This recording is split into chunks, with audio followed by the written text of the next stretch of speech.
Araw-araw na matamlay ang pamumuhay ng 50 anyos na si Aling Marita.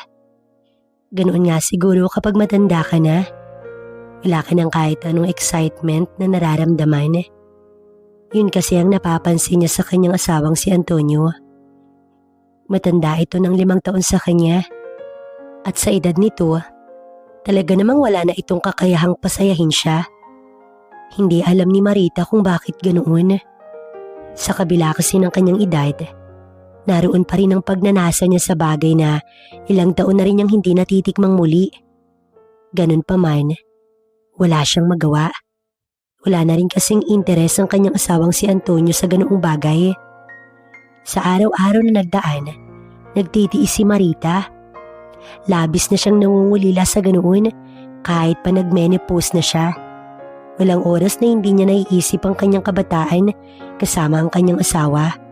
Kung paano nilang binuo ang kanilang 10 mga anak. Talaga namang walang gabing hindi napapagod at nananamlay si Marita noong bagong kasal pa lamang sila ni Antonio. Ramdam na ramdam kasi niya ang labis na pananabik nito sa kanya. Kapag naaalala ni Marita ang bagay na yun, nagiinit pa rin ang kanyang katawan sa kabila ng kanyang edad. Hindi katulad ni Antonio. Isang gabi nga, hindi makatulog si Marita.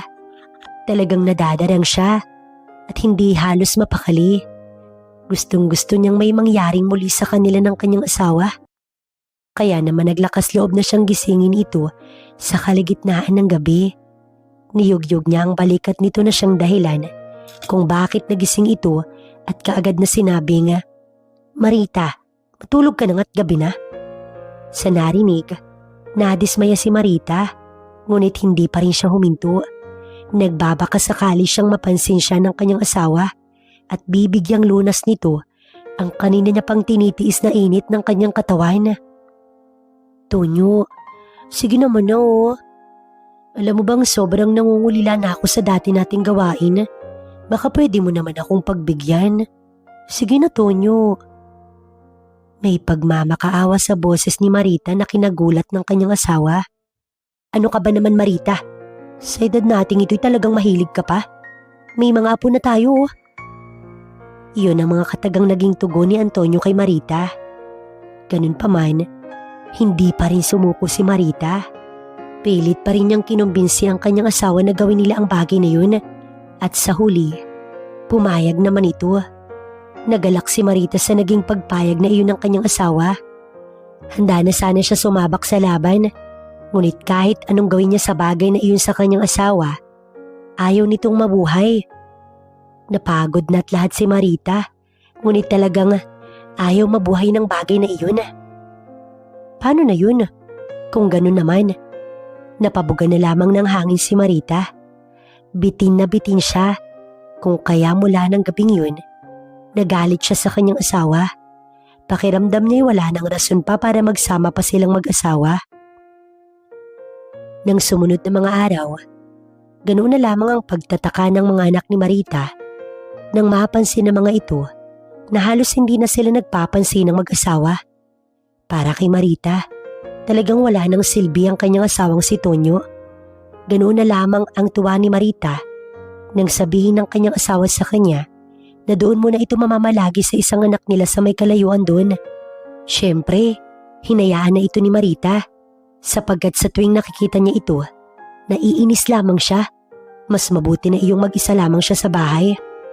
Bukod sa tahimik, hindi niya na maririnig ang nakakarinding boses ni Tonyo. Kahit papaano, malaki naman ang naipong pera ni Marita sapagkat buwan-buwan naman sila kung bigyan ng allowance ng kanilang anak. Dahil nga sa kuripot at napakatipid ni Marita, ay talagang naitago lamang niya ang kanyang pera. Kung tutuusin, kaya niyang maghanap ng taong magpapaligaya sa kanya, kapalit lamang ng pera. Ngunit nakakahiya naman kung lantaran talaga siyang maghanap. Ngunit umayon nga siguro ang panahon kay Marita at maging ito, naawa na sa kanyang pagkatuyot. Isang matipunong binata ang napadpad sa bahay ni Marita. Ito ang bagong taga-deliver ng tubig sa kanyang bahay. Una pa lang, napansin kaagad ni Marita ang matikas na katawan ng lalaki. Hindi niya alam kung bakit ganoon na lamang ang epekto sa kanya ng lalaki. Hindi niya alam kung anong meron dito. Palangiti ito, kaya naman sinunggaban niya na ang pagkakataon. Inaya niya itong magmerienda muna na kinatuwa naman niya sapagkat pumayag ito. Alam ni Marita na silang dalawa lamang ng lalaki doon, kaya nilakasan niya ang loob niya. Ipinakita niya rito ang labis na pagkagusto niya rito sa pamamagitan ng paghaplos niya sa braso nito. Hindi naman niya nakitaan ng kahit na anong pagkailangang lalaki sa kanyang ginawa at akma na sanang magpapaalam na umalis. Ngunit kanya kaagad na pinigilan. Baka naghahanap ka ng ekstrang mapagkakakitaan. May alam ako, iho. Pabulong na alok ni Marita ni hindi pa nakakasagot ng lalaki. Dinugtungan niya na ang kanyang sinabi. Marunong ka bang magpasaya ng babaeng katulad ko? Pasayahin mo lang ako ngayon. Babayaran kita ng 5,000 o kahit 7,000. Basta, magawa mo lang ang gusto ko. Hindi nakaligtas sa mga mata ni Marita ang panlalaki ng mga mata ng lalaki.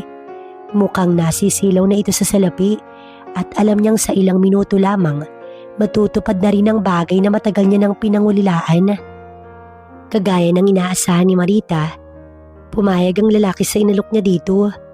Hindi na nagpatumpik-tumpik pa si Marita at kaagad na niyang inaya sa loob ng silid nilang mag-asawa ang lalaki na napag-alaman na niyang John ang pangalan. Halos hindi maipaliwanag ni Marita ang galak na kanyang nararamdaman ng mga oras na yun. Kaagad na nga siyang nag-alis ng mga sagabal na bahagya namang ikinagulat ni John.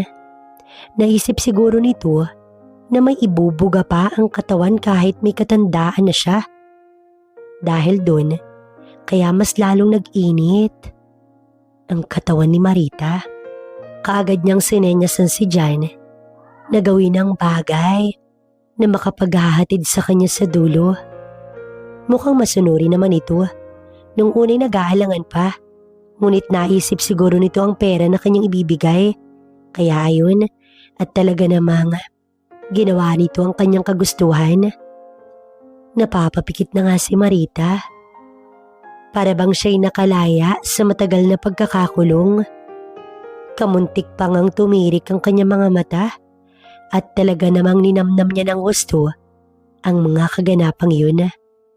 Hindi nagtagal. Nagawa ni Marita na pakawala ng mga ingay na naipon lamang sa kanyang lalamunan.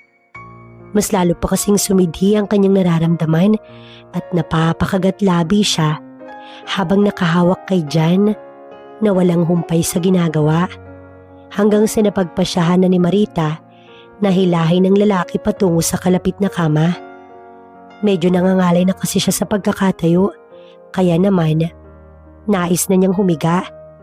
Ilang segundo pa nga, natagpuan ni Marita ang sarili na nakahiga sa kama habang katabi si John. Halos mabulunan ng sariling laway si Marita sapagkat talaga namang ginagawa ni John ang kanyang mga kagustuhan. Kaunting-kaunti na lamang at tila siya ay makakarating na sa dulo. Talaga namang ramdam na ramdam ni Marita ang kasiyahan ng mga oras na yun.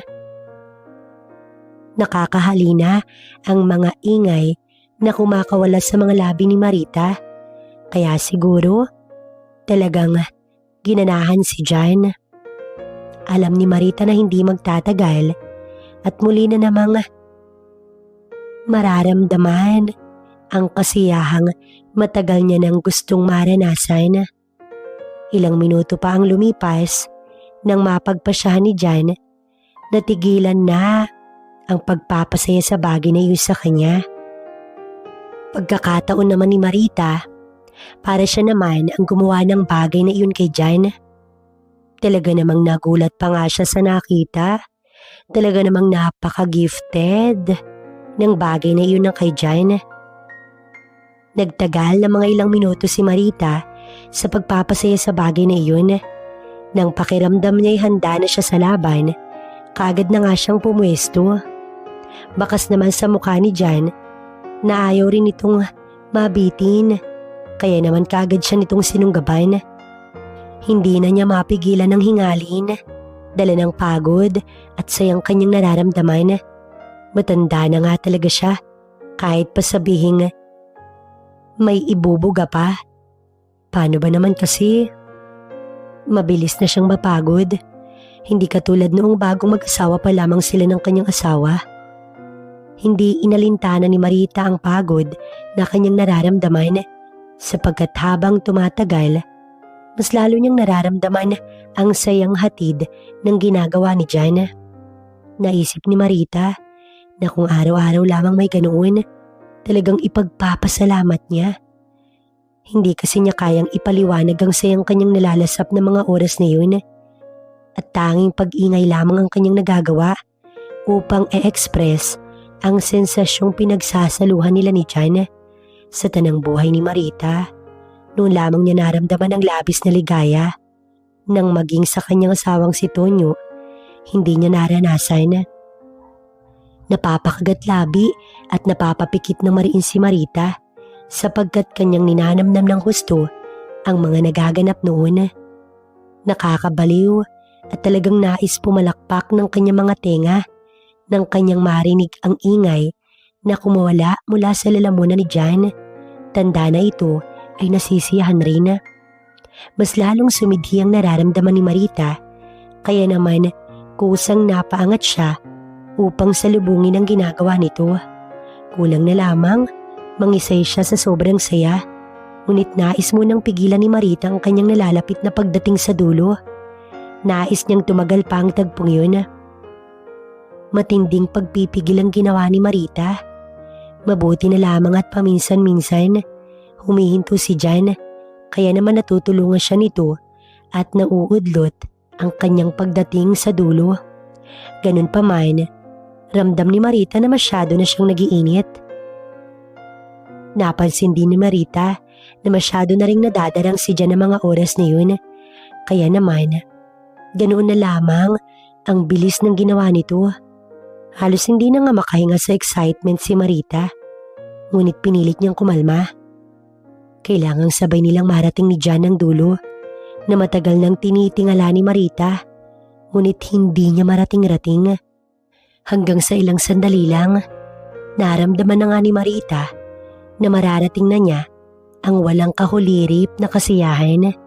Muntikan pa siyang mabulunan ng kanyang sariling laway dahil sa intensidad na lumukob sa kanyang buong pagkatao. Napasubsob pa siya sa unan sapagkat bigla na lamang siyang naubusan ng lakas. Ngunit hayon si Jan at patuloy pa rin sa ginagawa. Halos hindi na magawa pang magsalita ni Marita sapagkat hindi pa siya nakakabawi mula sa pagdating niya sa dulo. Nakaramdam na naman siya ng ibayong saya. Hindi pa natatapos si Jan, kaya naman kailangan din niya itong patapusin. Hinayaan na lamang niya ang lalaki at itinuon ang kanyang pansin sa ligayang kanya na namang nararamdaman. Mayroon na namang namumuo sa kanyang katawan, kaya naman naisip ni Marita na baka masabayan pa niya si Jan sa ikalawang pagkakataon. Hindi na rin napigilan ni Marita ang mapahiyaw ng gusto nang maramdamang pinanggigilan siya ng gusto ni Jan. Marahas ang bawat ginagawa nito. Ganun pa man, nagustuhan naman iyon ni Marita. Nakaramdam siya ng bahagyang sakit, ngunit iyon naman ang gusto niya. Pawis na pawis si Marita ng mga oras na yun. Maging ang pawis ni Jan, humahalo sa kanyang pawis. Sa pagkakataong iyon, mas nagustuhan ni Marita ang mga nangyayari.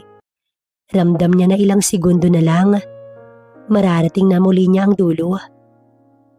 Hindi nga nagkamali si Marita, sapagkat sa dalawang magkasunod na ginagawa ni Jan, tuluyang napapikit ang kanyang mga mata. Tanda na kanya na namang narating ang dulo. Ilang segundo lang din at naramdaman din niya ang pagdating ni Jan sa dulo. Isang mahabang ingay ang pinakawalan nito. Lupaypay na napayakap sa kanya mula sa likuran si Jan at hinayaan lamang ito ni Marita. Maging siya, napagod ng gusto. Hindi muna gumalaw si Marita, ngunit kanya namang inabot ang kanyang wallet. Humugot siya ng halagang kanyang ipinangako kay Jan na kaagad namang ikinaluwang ng ngiti nito. Bago tuluyang umalis si Jan ng araw na yon, sinabihan muna ito ni Marita na kung nais nitong bumalik at magkaroon ulit ng extra income, welcome na welcome ito anumang oras. Hindi alam ni Marita kung babalik pa ba si Jan, kaya naman bahagya siyang nakaramdam ng lungkot. Malamya siyang nagligpit ng kalat sa kanilang kwarto habang siya ay nag-iisip. Hindi niya lubos maisip na pagkatapos ng ilang dekada, makakamtan niyang muli ang kanyang ninanais at sa piling pa ng ibang lalaki at hindi sa kanyang asawang si Tonyo. Maaaring maswerte si Marita sapagkat pinatulan siya ni Jan, pero naisip ni Marita na hindi naman logi si Jan at bukod sa may pera na ito, pinasaya rin naman niya ito kahit papaano. Lumipas na ang ilang oras at ramdam pa rin ni Marita ang bakas ng ginawa nila ni Jan. Naisip niya mga nangyari at talagang gumuhit na lamang ng kusa ang ngiti sa kanyang impis na mga labi. Para bang bigla na naman siyang sinilaban ng init sa katawan nang maalala niya ang mga ginawa nila ni Jan. Kung kailan pa talaga siya tumanda, tsaka pa siya naging agresibo. Napabuntong hininga na lamang si Marita sapagkat wala naman siyang magagawa. Gustuhin man niyang maulit ang mga nangyari, wala siyang magawa kundi ang hintayin na naman ng araw kung kailan maisipan ni Jan na siya ay balikan. Kinagabihan, pagkatapos magluto ng hapunan, hindi inaasahan ni Marita na uuwi ang kanyang asawang si Tonyo. Ganoon na lamang ang init ng ulo ni Marita sapagkat hindi niya nagusto ang presensya ng kanyang asawa. Pinakita niya rito na naiinis siya sa pagmumukha nito, kaya hindi rin ito nagtagal doon at pinili na namang umalis. Mas gusto ni Marita ang mamuhay ng mag-isa kaysa makasama ang kanyang asawang wala namang silbi. Kung sana, pinapasaya rin siya nito kahit na sa ibang paraan, edi sana kahit papaano nakita niya ang halaga nito. Ngunit sadyang tamad na talaga ang kanyang asawa pagdating sa bagay na makapagpapasaya kay Marita. Hindi nga ito nangangahas na kapain man lang ang bagay na iyon sa kanya. Napabuga na lamang ng malakas si Marita at napailing-iling. Kung pwede lang sanang pigilan ang pagtanda ng isang tao, nang sa ganun, kanya pang maranasan at maramdaman ng mga bagay na ninanais ng kanyang katawan. Nahiga na si Marita at naghanda na sa pagtulog. Naalala niya nung kabataan pa nila ni Tonyo, nung bagong kasal pa lamang sila at silang dalawa ang nasa loob ng isang madilim na silid. Talaga namang sa ganoong oras, kung saan-saan dako ng kanyang katawan naglalakbay ang mga palad ng kanyang asawa. Puntong iyon, labis na ang excitement na nararamdaman ni Marita. Tandang-tanda niya pa yung araw kung kailan una niyang inalay ang kanyang sarili sa asawa. Para itong uhaw na uhaw habang ito'y nakamasid sa malalim na karagatan. Ang sakit ng una nilang pag-iisa ay hindi niya kailanman makakalimutan. Pagkatapos kasi ng sakit ng kanyang naramdaman, napalitan iyon ng kakaibang saya na talaga namang hindi maipaliwanag ni Marita. Kaya ganoon na lamang ang pag-angat ng kanyang balakang. Ramdam na ramdam niya noon ang labis na pagmamahal niya sa kanyang asawa. Hanggang sa magkaanak sila at unti-unti nawawala na ng gana si Marita. Madalas noon, nangangalabit ang kanyang asawa, ngunit madalas din itong tanggihan ni Marita. At nito nga lang, dahil sa pag-uusap ng ilang kaibigan ni Marita tungkol sa bagay na yun, tila ba, biglang bumalik ang interes ni Marita sa bagay na yun. Ngunit huli na ang lahat sapagkat hindi na yun kayang ibigay pa ni Tonyo sa kanya. Kaya naman, hindi naman siguro kasalanan kung hanapin ni Marita ang bagay na hindi kayang ibigay ng kanyang asawa. Hindi naman dapat makakaramdam ng konsensya si Marita. Bukod kasi sa hindi naman malalaman ni Tonyo ang kanyang ginawa, wala naman siyang nakikitang mali o baka baliktad nga lang ang kanyang utak. Madalas kasing sabihin ng kanyang mga anak na piliin niya kung saan siya sasaya at dun nga siya sumaya, ang magbayad ng lalaki para pasayahin siya. Kaya tiyak na hindi magagalit ang kanilang mga anak sa ginawa niya. Ganun pa man, hindi naman kailangan malaman ng kanyang mga anak ang tungkol sa bagay na yun at sekreto na lamang yun ni Marita. Sa dami ng iniisip ni Marita, Hindi niya na namalayang tuluyan na pala siyang nakatulog. Hindi niya akalain na maging sa kanyang panaginip, dadalawin siya ni Jan at doon, muli nilang ginawa ang kanilang mga makasalanang gawain. Pakiramdam ni Marita, totoong-totoo ang mga nangyari, ngunit siya'y nadismaya lamang nang mapagtanto na panaginip lamang pala. Ngunit nang magising siya, nakaramdam siya ng init. Sa puntong yun, talagang hinahanap-hanap na ni Marita ang presensya ni Jan. Di nga lang niya alam kung saan niya ito hahanapin nang sa ganun, maalok niya itong muli. Pagkagising ni Marita, nabungaran niya sa sala ang kanyang panganay na anak. Yun pala ay hinihintay siya nito at birthday ng araw ng kanyang apo. Pupunta nga raw sila sa dagat at doon magse-celebrate. Bahagyang tinamad na sumama si Marita, kaya naman hindi na siya sumama. Alam din kasi niya na naroon ang kanyang asawang si Tonyo at maiirita lamang siya sa pagmumukha nito. Hinayaan na lamang siya ng kanyang anak at hindi na siya nito pinilit. Inabala na lamang ni Marita ang kanyang sarili sa paglilinis ng buong bahay. Nababagot din siya at nag-iisip ng mga bagay na maaari niyang gawin. Pakiramdam ni Marita, matapos yata ang araw niya na wala man lang nangyayari. Ang hinihintay niyang pagbalik ni Jan, hindi nangyari hanggang sa makarinig siya ng katok sa pinto. Sumikdo ang dibdib ni Marita at kaagad na nag-init ang kanyang katawan nang maisip na baka dumating si Jan. Mabilis niyang tinungo ang pinto at binuksan yun. Nadismaya siya. Imbis na si Jan ang kanyang nakita, ay isang palaboy na bahagyang madungis. Lalaking palaboy na sa tansya niya, nasa 30 ang edad. Tinitigan ng maigi ni Marita ang palaboy. Madungis ito, ngunit may taglay na kalakihan ng katawan. Hindi na malaman ni Marita kung ano na nga ba ang tumatakbo sa kanyang isip at talagang iyon pa ang kanyang naisipan. Nangihingi lang naman ng pagkain ng palaboy, ngunit kanya itong pinapasok hanggang sa sinabihan niya itong maligo at gusto nga niyang makitang malinis ang lalaki. Masunuri naman ito at mukhang matino naman ang pag-iisip. Naligo nga ito, kaya naman kinuhanan niya ito ng damit ng kanyang asawa. Nakaagad naman itong isinuot nang matapos sa paliligo. Nakita niyang malinis na nga ang lalaki. Hindi naman kakaiba ang mukha nito para sa ordinaryong tao lamang. Ngunit kapansin-pansin talaga ang malapad at matipuno nitong dibdib. Napakagatlabi na lamang si Marita at inalok ng kumain ng lalaki. Pilya talaga ang mga pumapasok sa isip ni Marita nitong mga nakaraang araw. Papayag kaya ang lalaki kapag pinakain niya ito ng marami? Halos hindi na makapaghintay si Marita na matapos sa pagkain ng lalaki. Nilantakan nito ang kanin at ulam na kanyang niluto. Mukhang nabusog naman ito kaya nagpasalamat. Tinanong niya ang pangalan nito at sinabing Dado ang pangalan. Pangalan pa lang ay matun na. Hindi alam ni Marita kung paano niya aalukin ang lalaki sa kanyang balak. Ngunit kalaunan, naglakas loob siyang sabihin na kung marunong ba itong magpaligaya ng babae. Mukhang matalino naman ang palaboy na si Dado at nakuha nito ang ibig niyang sabihin. Sinabi pa nga nito na, "Kaya niyo ba ako pinaligo muna, ma'am?"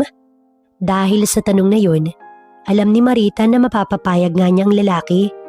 Mukhang umaayon sa kanya ang lahat at pumayag nga ang lalaki. Hindi naman nakakadirit, malinis naman ang lalaki. Amoy shampoo na rin ang hanggang balikat nitong buhok. Kaya naman ayos na yun kay Marita. Hindi na siya nag-abala pang dalhin sa kanilang silid mag-asawa ang palaboy na si Dado. Para itong asong maamo na sinusunod ang lahat ng sasabihin ni Marita. Pakiramdam ni Marita, isa siyang birheng sinasamba ng lalaki. Pakiramdam niya, napaka-espesyal niya ng mga oras na yun. Walang pangingiming ginawa ng lalaki ang bagay na makapaghahatid sa dulo kay Marita. Napapakagatlabi na nga siya. Wala siya halos masabi sapagkat kakaiba ang paraan ni Dado. Mas nakaka-excite at mas nagugustuhan niya yun. Kung dinala siya ni Jan sa dulo, ay tiyak na hindi lang dun siya dadalhin ni Dado. Walang pag-aalinlangan at hindi man lang ito nandidiri. Yun ang gusto ni Marita, lalaking hindi man didiri sa kanya. Alam niyang si Dado na yun. Kung kinakailangang ampunin niya si Dado, para lamang tugunan ng kanyang mga pangangailangan. Gagawin niya. Sumaya lamang ang bawat araw at gabi niya. Sa isang iglap lamang, natagpuan ni Marita ang kanyang sarili na nakahiga sa kusina habang walang tigil sa pagbanggit ng pangalang Dado. Hindi kasi niya malaman kung anong sasabihin at talagang nababaliw siya. Wala siyang pakialam kung magsisisigaw pa siya ron sa loob ng kanyang bahay. Hindi niya ramdamang pagod sapagkat nangingibabaw ang sayang hatid ni Dado. Sa ilang minuto pa nga lang, tuluyan nang nanginig si Marita. Tanda na narating niya na ang dulo. Ilang minuto pa, ramdam na rin niya ang pagdating ni Dado sa sukdulan. Halos pumalakpak ang dalawang tenga ni Marita nang marinig ang sinabi ni Dado. Sinabi lang naman ito na talagang handa itong magpakaalipin. Mukhang natupad na ang pangarap ni Marita. Si Dado na ang sagot sa mga dasal niya.